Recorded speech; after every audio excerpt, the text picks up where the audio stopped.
اس کی وجہ یہ ہے کہ جو سینٹرل ایگزیکٹو کمیٹی تھی پیپلز پارٹی کی، تو انہوں نے کل کی میٹنگ میں جو ہے وہ اپنا جو اس کے اوپر اپروول کا یا اس کے اوپر اپنے موقف کا جو معاملہ کو مکمل کرنے کے بجائے آج پہ دیا۔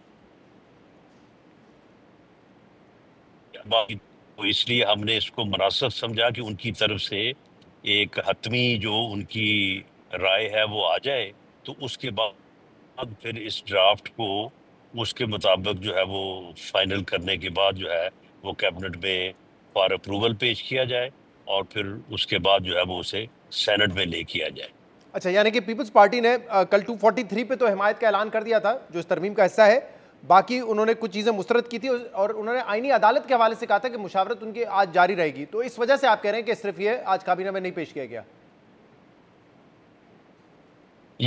اس میں ہماری یہ سوچ تھی کہ یہ دونوں معاملات کیونکہ بنیادی اہمیت کے حامل ہیں، ایک جو آرٹیکل 243 میں جو آرمڈ فورسز کی کمانڈ سٹرکچرز کے بارے میں ہے، اور دوسرا جو کانسٹیٹیوشنل کورٹ ہے، تو اس کے اوپر ان کی ایک واضح موقف جو ہے وہ آ جائے، تاکہ اس میں پھر بعد میں کوئی جو ہے وہ ابہام نہ رہے۔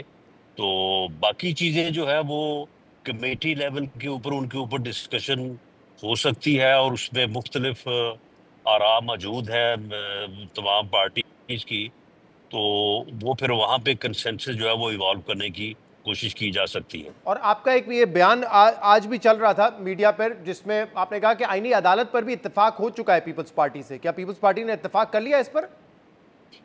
دیکھیں، میں کل جب بات کی ہے بلاول بھٹو زرداری صاحب نے میڈیا سے، جی تو انہوں نے کانسٹیٹیوشن جو کورٹ ہے اس کے اوپر ویسے تو پیپلز پارٹی کمیٹڈ ہے، 2005 سے دونوں پارٹی سگنیٹری ہیں چارٹر آف ڈیموکریسی کے، تو انہوں نے کہا کہ ان کا یہ مطالبہ یا ان کی ڈیمانڈ یہ ہے کہ ایکول ریپریزنٹیشن ہو تمام صوبوں کی، تو وہ ہماری جو تجویز ہے اس میں بھی ایکول ریپریزنٹیشن ہی ہے، تو اس لیے میرا خیال ہے کہ اس میں اب کوئی ڈفرنس نہیں رہا۔ صحیح ہے، تو 243 پہ بھی اتفاق ہے اور اس پہ بھی آپ کہہ رہے ہیں کہ آلموسٹ کنسنسس ہے۔ تو پھر 18ویں ترمیم کے 2 سبجیکٹس جس پہ بلاول صاحب نے ٹویٹ پہ ہم نے بتایا تھا کہ وہ بھی پروپوز کیا گیا ہے، اس میں امینڈمنٹ پروپوز کی گئی ہے، ایجوکیشن اور پاپولیشن، اس کا کیا بنے گا؟ اور NFC فارمولا جس پہ حکومت کہتی رہی کہ وفاق کو تو چلانا مشکل ہو گیا ہے اگر یہ فارمولا تبدیل نہیں ہوتا، اس کا کیا ہوگا پھر؟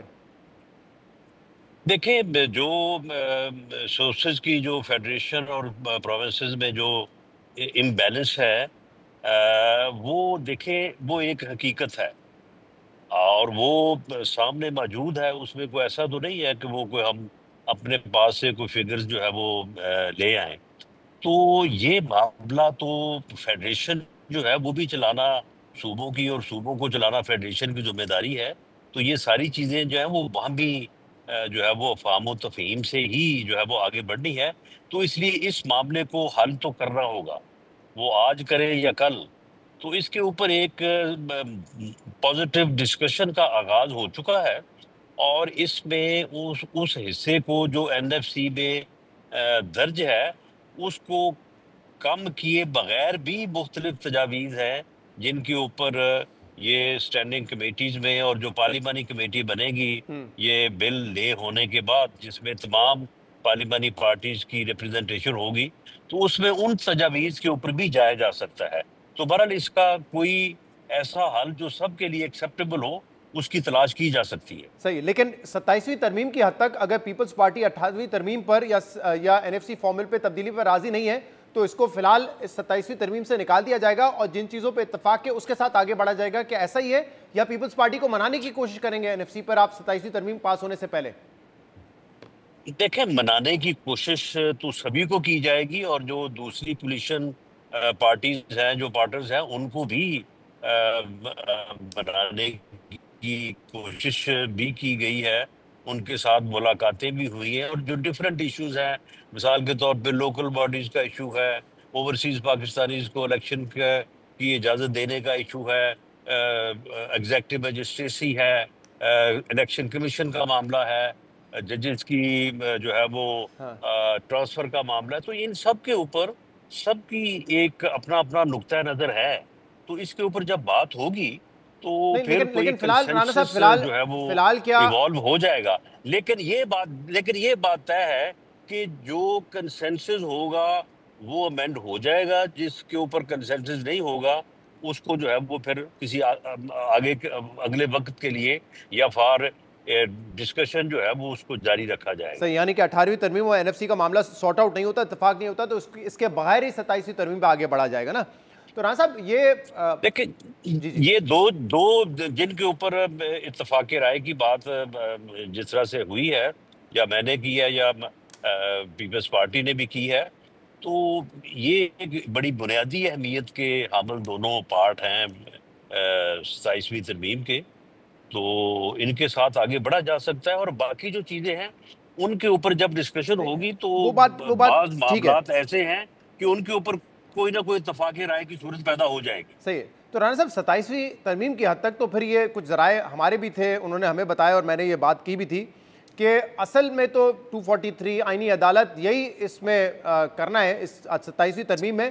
باقی ایشوز پہ تو لانگ ڈیبیٹ ہوگی، اور ان کو ڈالا صرف اسی لیے گیا ہے تاکہ پیپلز پارٹی بھی کہے کہ دیکھیں یہ کرنا چاہ رہے تھے اور ہم نے ان کو نہیں کرنے دیا، نہ صوبائی خود مختاری کی شک کو چھیڑنے دیا، نہ این ایف سی فارمولے کو تبدیل کرنے دیا. تو یہ ہماری جیت ہے. بالکل ویسا ہی ہے جیسے آج فضل الرحمان صاحب کہتے ہیں کہ اگر 26ویں ترمیم پہ میں سپورٹ نہیں کرتا تو جو حکومت 26ویں ترمیم پاس کرنے جا رہی تھی وہ بہت زہریلی اور خطرناک ہوتی، میں نے اس میں سے ڈنک نکال دیا. اور یہی بات ان دی اینڈ سامنے آ رہی ہے کہ پیپلز پارٹی کے پاس بھی ون ون سچویشن ہے، وہ 27ویں ترمیم کے اہم نکات پہ آپ کو سپورٹ بھی کر رہے ہیں، لیکن وہ یہ بھی کہیں گے کہ دیکھیں نہ ہم نے 18ویں ترمیم کو رول بیک کرنے دیا، نہ ہم نے این ایف سی فارمولے کو تبدیل ہونے دیا. ایسا ہی ہے، مسکراہٹ سے لگ رہا ہے آپ کی. یہ بات جو آپ کر رہے ہیں اگر یہ میں کروں گا تو اس کے معنی بدل جائیں گے. جی کیا کہہ رہے ہیں رانا صاحب؟ میں نے کہا کہ جو الفاظ آپ نے بیان کیے ہیں اگر یہ میں بیان کروں گا تو پھر ان کے معنی بدل جائیں گے. معنی بدل جائیں گے، اچھا بات یہی ہے، لیکن آپ کے منہ سے نہیں کہلوا سکتے یہ. نہیں میں یہ بات نہیں کر رہا، یہ تو آپ اپنے الفاظ میرے منہ میں ڈال رہے ہیں. نہیں، میں تو پہلے ہی ذرائع سے کہا تھا کہ یہی صورتحال نظر آتی ہے، اور اب تو جب ہو گیا جس طریقے سے، دیکھیں نا بلاول صاحب کل آئے اور انہوں نے صرف آگے بتایا 243 پہ اتفاق ہو گیا، باقی چیزیں مسترد کر دی ہیں. عام طور پہ تو ہوتا ہے سی سی جب تمام چیزوں پہ اتفاق کر لے یا اختلاف ہو جائے یا مسترد کر دے تب آ کے پریس کانفرنس ہوتی ہے نا، لیکن وہ جلد بازی میں کچھ چیزوں پہ انہوں نے آپ کو سپورٹ کر دیا فوری طور پہ. دیکھیں شہزاد، کچھ چیزیں ایسی ہیں، مثال کے طور پہ پاپولیشن کا مسئلہ ہے، ایک نصاب کا ایشو ہے، اس کے بعد ایگزیکٹو میجسٹریسی ہے، لوکل باڈی ہے. یہ چیزیں ایسی ہیں کہ یہ وقت کی ضرورت ہے. اگر ان کو ہم جتنا ڈیلے کریں گے اتنا یہ نقصان ہوگا. اور یہ ان چیزوں نے ہونا ہے ایک دن. اگر ہم آج نہیں کرتے تو ہو سکتا ہے کہ پھر کل ہم مجبور ہو کے کریں.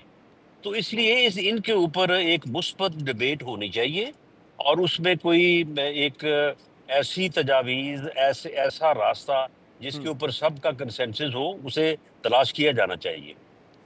صحیح. تو آپ یہ بلاول صاحب کو بتا رہے ہیں کہ ٹھیک ہے آج آپ یہ موقع تو کروا لیں گے لیکن یہ آخر میں کرنا ہے، تو بلاول صاحب بھی تیار رہیں کہ آخر میں انہوں نے کچھ نہ کچھ 18ویں ترمیم کے حوالے سے تبدیلی دیکھنی ہے، اور این ایف سی فارمولے کو بھی تبدیل ہونا ہے. یہ ہوگا ضرور، آج نہیں تو 28ویں میں یا 29ویں.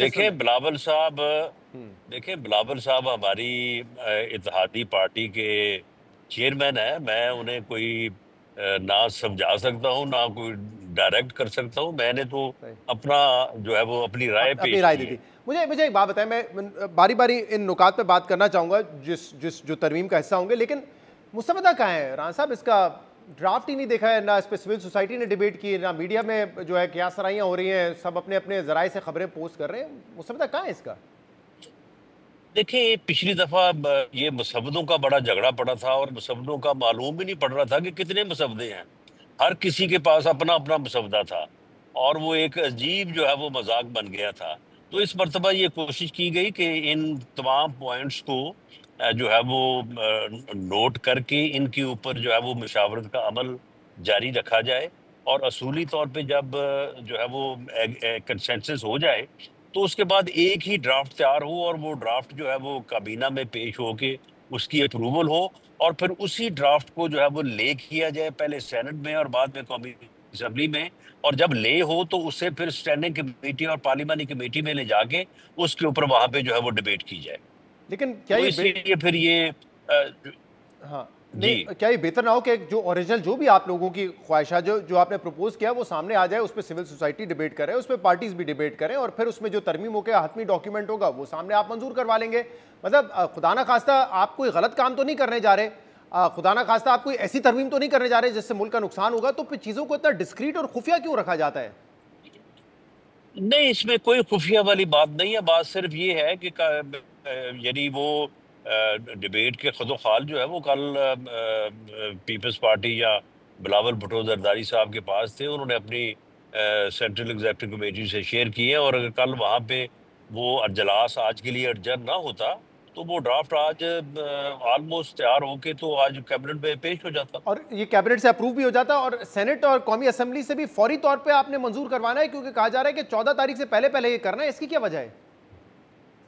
نہیں دیکھیں، اب دیکھیں یہ ایک بڑا کروشل لمحہ ہوتا ہے جب آپ نے حاضری پوری کرنی ہوتی ہے. لوگوں کو دور دور سے جو ہے وہ بلایا جاتا ہے. بعض لوگوں کی مجبوری بھی ہوتی ہے، کوئی علاج کی غرض سے یا کسی اور مصروفیت سے، تو پھر آپ انڈیفینٹ پیریڈ کے لیے لوگوں کو بٹھائے تو نہیں رکھ سکتے.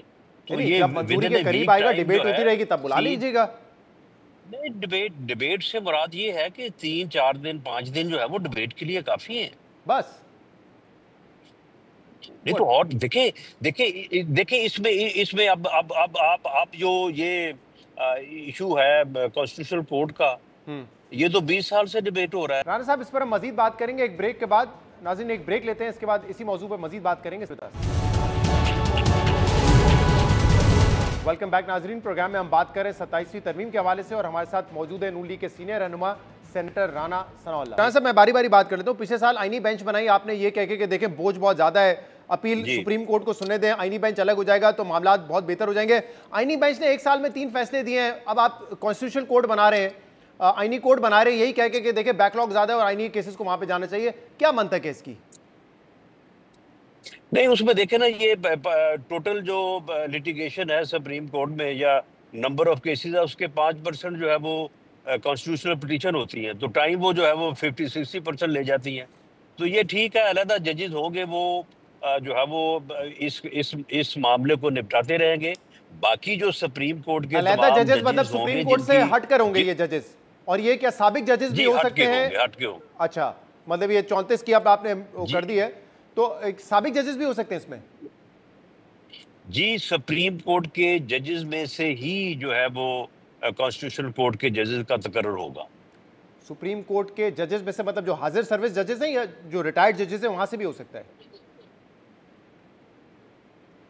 میرا خیال ہے کہ حاضر سروس ججز میں سے ہی ہوگا، اور ان کی جو ریٹائرمنٹ ایج ہے اسے تھوڑا بڑھا دیا جائے گا. شاید وہ 65 کی بجائے جو ہے وہ 68 ہو.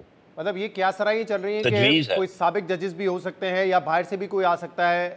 میں نے تو سنا کوئی ایسن بون کا کہہ رہا تھا کہ شاید وہ بھی چیف جج بن سکتے ہیں آئینی عدالت کے. ایسا کچھ نہیں ہے؟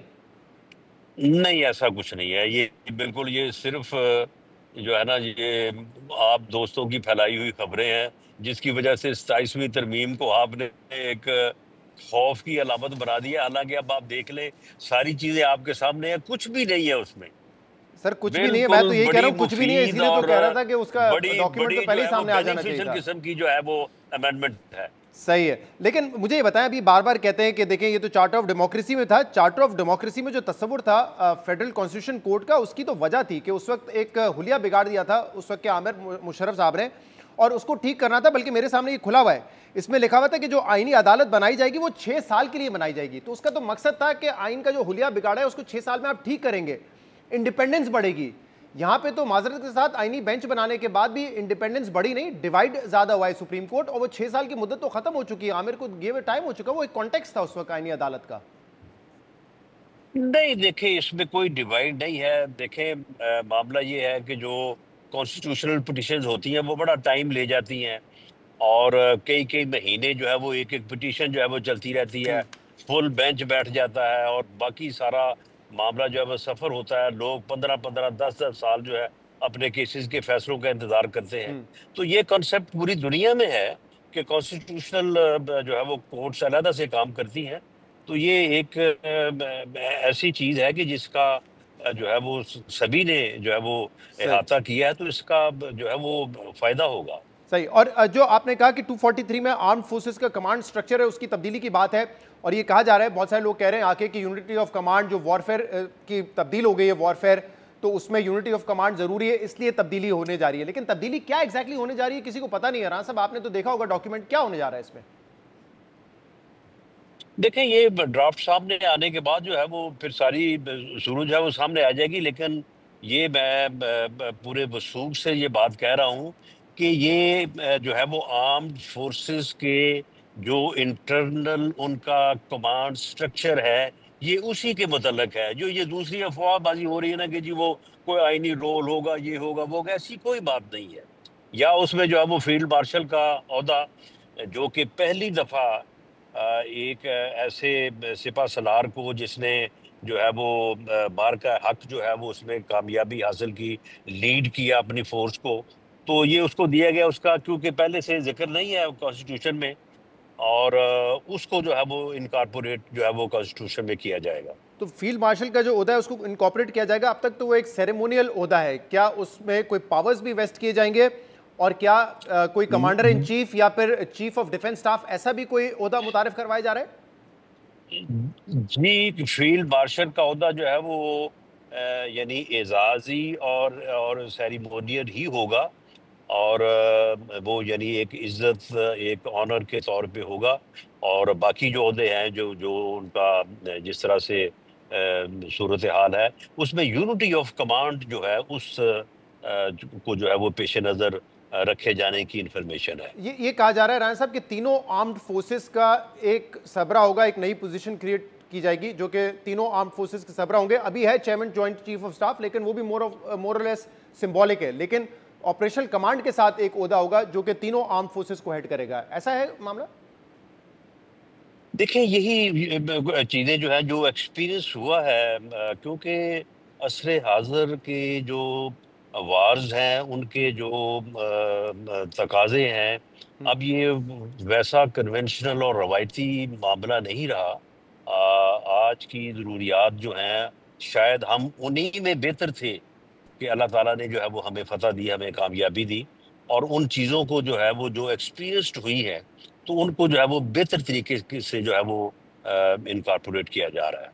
صحیح. لیکن ہم نے اپنے اور یہ انٹائرلی پروفیشنل ہے, ٹھیک, اس میں کوئی ادروائز پولیٹکس یا اور کوئی اس میں ٹھیک ہے, وہ بات ٹھیک ہے. لیکن میں ہے. صرف یہ سوال ایک ذہن میں آتا ہے کہ ابھی ہم نے اپنے سے 7 یا 8 گنا بڑی قوت کو شکست دی ہے, اسی کمانڈ سسٹم کے تحت دی ہے, اور دوسری طرف انڈیا میں ایک چیف آف ڈیفنس سٹاف کا عہدہ بھی ہے, لیکن پھر بھی ہم نے ان کو مارا ہے. تو یہ ضرورت کیوں محسوس ہو رہی ہے کہ اگر وارفیئر چینج ہو رہا ہے تو ایگزسٹنگ سسٹم جس میں ہم کامیاب ہیں اس کو کیوں تبدیل کیا جا رہا ہے؟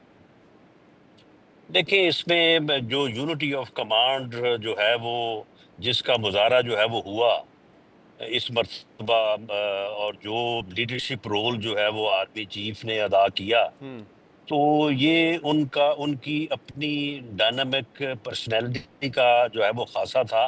لیکن شاید جو relevant regulation, rules and constitution ہے اس میں جو ہے وہ اس طرح سے نہیں تھا.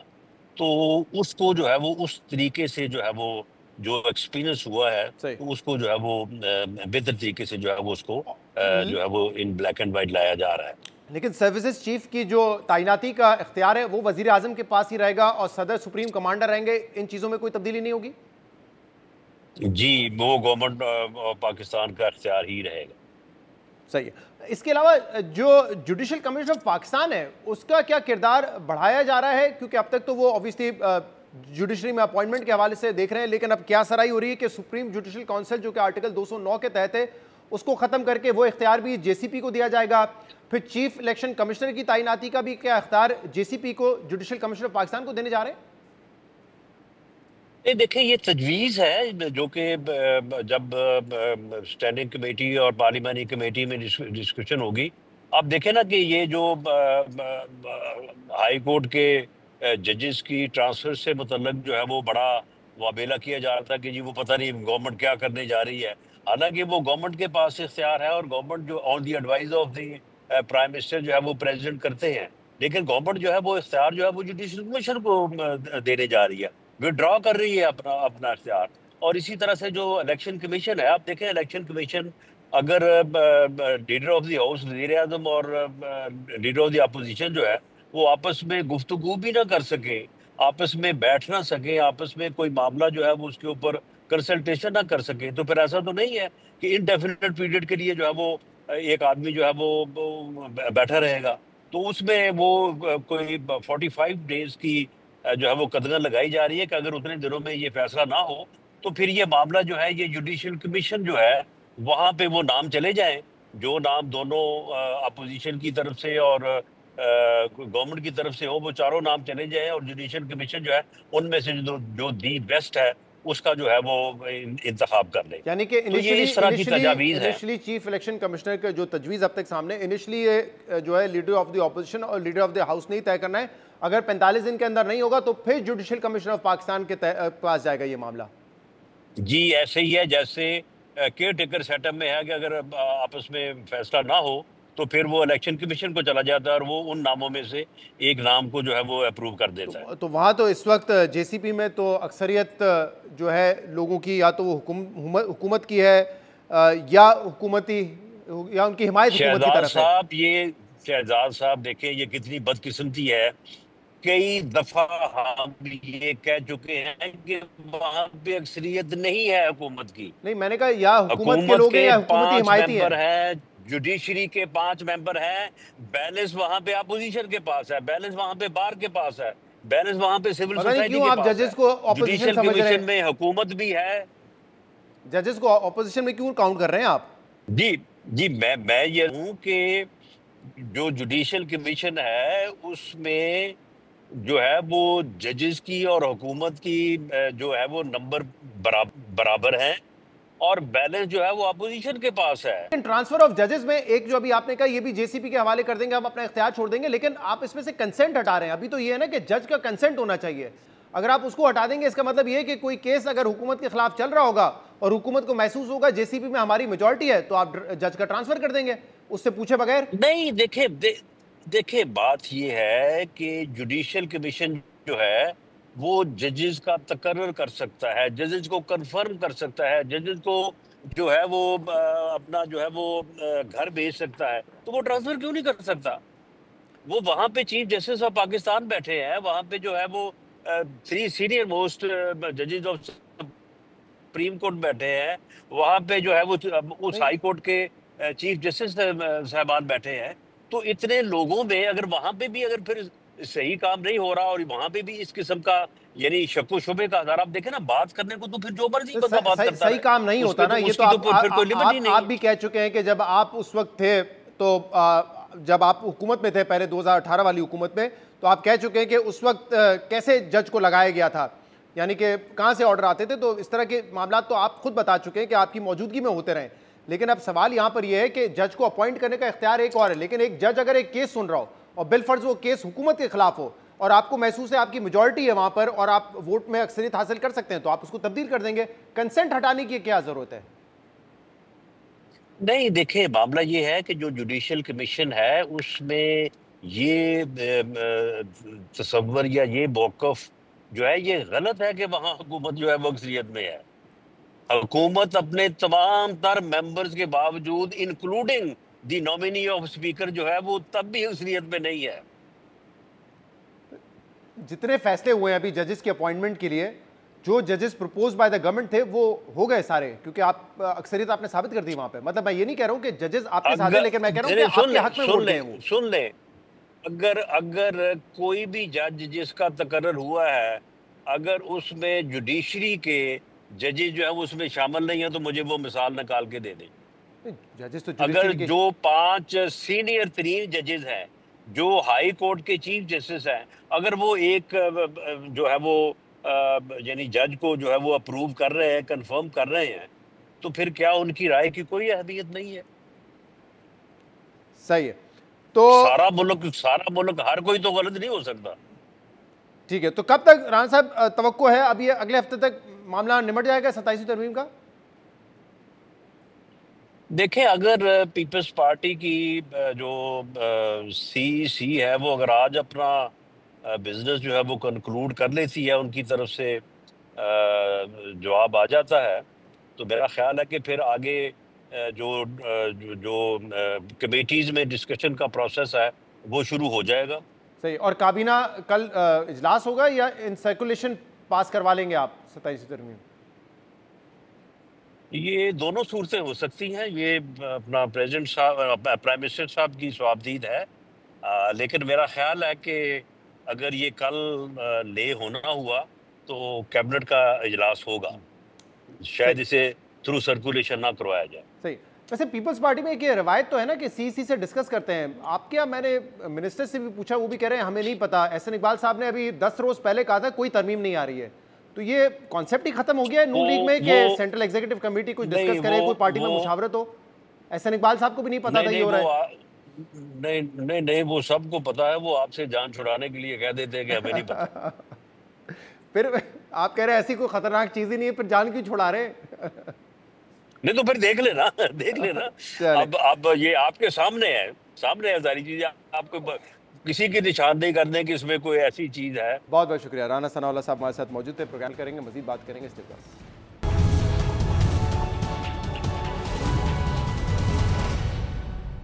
Welcome back. پاکستان اور افغانستان کے درمیان تنازع کے دیر پا حل، سرحد پار دہشت گردی کے خاتمے اور مستقل جنگ بندی کی کوششوں کے لیے استنبول میں مذاکرات کا تیسرا دور آج دوسرے روز بھی جاری ہے، جس میں فریقین کے مطالبات سامنے آنے کے بعد یہ توقع کی جا رہی ہے کہ ثالث ممالک بھی اپنی تجاویز فریقین کے سامنے رکھیں گے۔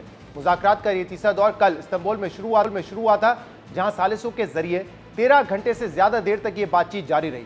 ترجمان دفتر خارجہ طاہر حسین اندرابی کے مطابق پاکستانی وفد نے ثالث ممالک کے ساتھ منطقی اور ثبوت کے ساتھ معلومات شیئر کی ہیں جو فتنہ الخوارج سے متعلق ہیں۔ پاکستان کا واضح موقف ہے کہ افغانستان کی سرزمین پاکستان کے خلاف استعمال نہ ہو۔ آج ہونے والی پریس بریفنگ میں ترجمان دفتر خارجہ نے مذاکرات میں شریک پاکستانی وفد کی معلومات شیئر کرتے ہوئے بتایا کہ پاکستانی وفد کی سربراہی قومی سلامتی کے مشیر عاصم ملک کر رہے ہیں، جبکہ additional foreign secretary Asad Gilani بھی پاکستانی وفد میں شریک ہیں۔ واضح رہے کہ وزیر دفاع خواجہ آصف مذاکرات کے تیسرے دور سے پہلے بھی واضح کر چکے تھے کہ اگر بات چیت سے حل نہ نکلا تو پھر جنگ ہوگی، جبکہ آج انہوں نے صحافیوں سے گفتگو میں کہا کہ پاکستان کا مطالبہ ہے کہ مذاکرات میں زبانی یقین دہانیوں کے بجائے تحریری معاہدہ ہو جس میں تمام باتیں واضح ہوں اور معاہدے کا حصہ ہوں۔ میری ڈیمانڈ ہے کہ یہ چیزیں جو ہے زبانی کلامی نہ ہوں، یہ چیزیں جو ہے وہ رائٹنگ آ جائیں، ایک معاہدے کا حصہ بن جائیں، تو اس کے بعد اگر کوئی دائرہ اندازی ہوگی تو اس میں لازمی طور پہ ضامن بھی ہیں، قطر بھی ضامن ہے، ترکی بھی ضامن ہے۔ سیکرٹری جنرل کی اسٹیٹمنٹ آئی تھی کہ ریزالو دس ایشو پاک افغانستان سے۔ جی ہمیں کسی انسٹرکشن کی ضرورت نہیں ہے جی، افغانستان کی بھی ضرورت ہے، ہماری بھی ضرورت ہے، اور اس ریجن کی، اس خطے کی بھی ضرورت ہے کہ امن قائم ہو، تاکہ کوئی یہاں پہ تجارت ہو، کوئی کنیکٹیوٹی ہو، اس کے لیے ہم کوشش کر رہے ہیں۔ اگر چیزیں جو ہیں جو بھی وہ گارنٹیز دے رہے ہیں، زبانی گارنٹیز جو دے رہے ہیں، اگر وہ ان رائٹنگ اور ایک معاہدے کا حصہ بن جاتی ہے تو بسم اللہ۔ وزیر دفاع خواجہ آصف ایک بار پھر افغان حکومت کی جانب سے تحریری یقین دہانیوں کی ضرورت پر زور دے رہے ہیں۔ معاملات کس طرف جا رہے ہیں اس پر ہم بات کریں گے، اور اس کے لیے ہمیں جوائن کیا ہے انس ملک جو اس وقت استنبول میں موجود ہیں، سینئر صحافی ہیں۔ بہت بہت شکریہ انس ملک، آپ نے ہمیں جوائن کیا۔ انس، دونوں طرف سے جو فریقین ہیں وہ اپنے مطالبات سامنے رکھ چکے ہیں، امید کی جا رہی ہے کہ آج شاید جو ثالث ہیں وہ بھی اپنی تجاویز سامنے رکھیں گے، کیا اپڈیٹ ہے اس وقت؟ جی شکریہ، بالکل۔ دیکھیں پاکستان اور افغان طالبان کے درمیان کل سے جو شروع ہونے والی بات چیت کا سلسلہ ہے، یہ زیادہ تر اب تک انڈائریکٹ ٹاکس کے اوپر رہا ہے۔ جب میں لفظ انڈائریکٹ ٹاکس استعمال کرتا ہوں تو کل اوپننگ سیشن ہوا، اس میں پاکستان کا 7 رکنی وفد، افغانستان کے طالبان کا 7 رکنی وفد، قطر کا 7 رکنی وفد اور ہوسٹ ترکیہ کا 7 رکنی وفد موجود تھا۔ اس کے بعد ترکیہ اور قطر انڈیویجولی جو ہے وہ طالبان سے بات چیت کر رہے تھے، اور وائس ورسا جب پاکستان سے وہ بات چیت کر رہے تھے تو اس وقت جب پاکستان سے ترکیہ بات چیت کر رہا تھا تو اس ٹائم پہ قطر افغانستان سے بات کر رہا تھا، اور جب قطر پاکستان سے بات کر رہا تھا تو اس وقت ترکیہ کے نیگوشیٹرز اور ثالثین جو ہیں وہ افغانستان سے بات چیت کر رہے تھے۔ زیادہ فوکس ان کا افغانستان کے ساتھ ہی رہا ہے۔ ایک ثالث نے کل کے ہونے والے ایک سیشن کے اندر یہ بات کہی کہ وہ پاکستان کی وہ اس معاملے کو بہت اچھی طرح سے ریلیٹ کر سکتے ہیں، کیونکہ ان کا ملک بھی کراس بارڈر ٹیررزم کا شکار رہا ہے۔ بغیر کسی کا نام لیے انہوں نے اس بات پاکستان کے جو نیریٹو ہے اس کو سبسکرائب کرنے کی طرف ایک انڈیکیشن دی۔ ثالثین کے بھی یہی فوکس ہے کہ کسی طرح جو ہے وہ یہ معاملات، یہ جو نیگوسیشنز ہیں یہ کسی کروٹ بیٹھ جائیں، اور آج یہ امید ظاہر کی جا رہی تھی، بلکہ ذرائع کی جانب سے یہ بتایا جا رہا ہے کہ آج جو ثالثین ہیں وہ اپنا انڈیویجول جو اپنا ایک کلیکٹیو پلان جو ہے انڈیویجولی پہلے طالبان اور پھر پاکستان کے سامنے رکھیں گے۔ پہلے طالبان کے سامنے وہ اس لیے رکھ رہے ہیں کہ وہ گیج کرنا چاہتے ہیں کہ طالبان کی سیریسنس، کہ آیا کہ وہ سیریس ہیں بھی کہ نہیں ہیں۔ ہم دیکھ رہے ہیں کہ طالبان کی جانب سے وہی ایک ہی رٹ جو پاکستان کی کور ڈیمانڈ ہے اس کو نہ ماننے والی بات ہے، جس کی وجہ سے چیزیں فردر کمپلیکیٹ ہو رہی ہیں۔